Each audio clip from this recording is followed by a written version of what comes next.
First at 9, we're on your side, continuing to look into the issues at one apartment complex in Hoover. You'll remember a few weeks back, we first told you about how residents at the Cadence at Bluff Park had to go without heat and air inside their units. And now, a little over a month later, they're still freezing. And our James Giles is on your side tonight getting answers about the rights these types of people, tenants, have when they're dealing with issues like this, James. Yeah, Brittany, Steve, experts say in Alabama there's not a lot tenants can do in situations like this. One resident says he knows his back's against the wall, but he's not going out without a fight.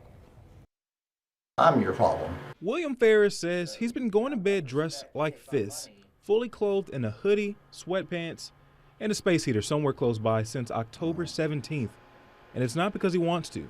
We've reached out countless times to have the heat fixed, to have the air conditioning fixed, to have numerous items fixed throughout the house, and they haven't responded. It's an issue several tenants say they're dealing with here at Cadence at Bluff Park Apartments in Hoover. One even reached out to us via email saying she'll be bringing home a newborn Friday to an apartment with no heat.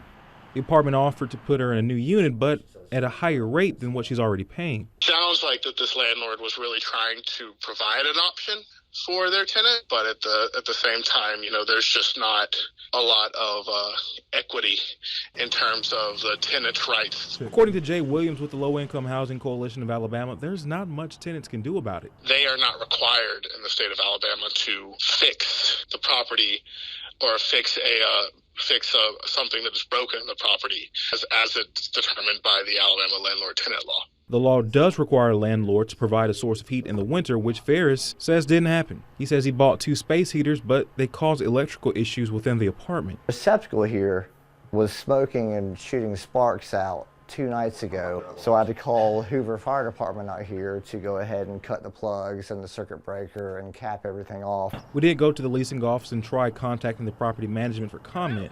Thank you for calling Cadence at Bluff Park Apartment Home. Elevated living. But we're unable to reach anyone. There are not many tenant protections. There are a lot of policies in favor of landlords and their business practices, but there aren't many. Beyond that, there aren't any protections for tenants. Now, if you're facing an issue with your landlord, it's not completely hopeless. There are steps you can take. The Low Income Housing Coalition of Alabama provides these pamphlets, the Alabama Tenants Handbook, with information about what rights tenants do have in these situations. You can get it by going to the website.